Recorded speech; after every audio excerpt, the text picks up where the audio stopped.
બોટાદમાં પોલીસની ગાડીમાંથી દારૂનો જથ્થો મળી આવ્યો છે। હોમગાર્ડ કમાન્ડર સહિત 3 જવાન દારૂ સાથે પકડાયા છે। બોટાદ એલસીબીની ટીમે બાતમીના આધારે કાર્યવાહી કરી હોમગાર્ડ કમાન્ડર દશરથ ચૌહાણની ધરપકડ થઈ છે। હોમગાર્ડ જવાન પ્રશાંત અને દિલીપ સોલંકીની ધરપકડ।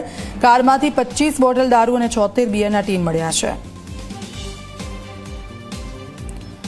બોટાદ એલસીબીની ટીમે બાતમીના આધારે કાર્યવાહી કરી હતી અને પોલીસની ગાડીમાંથી દારૂ ઝડપી પાડ્યો છે। હોમગાર્ડ કમાન્ડર સહિત 3 જવાનો દારૂ સાથે ઝડપાયા હતા અને તેમની વિરુદ્ધ કાર્યવાહી કરવામાં આવી છે।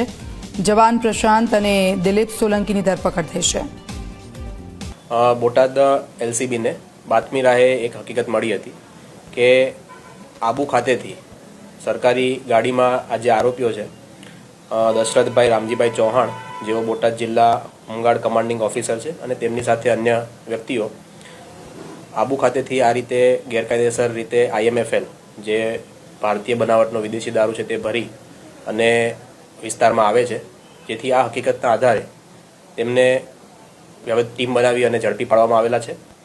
આ બનાવમાં સરકારી ગાડી છે તેનો દુરુપયોગ કરી અને ગેરકાયદેસર પ્રવૃત્તિ કરતા હોય તેમના વિરુદ્ધમાં ગુનો દાખલ કરવામાં આવ્યો છે।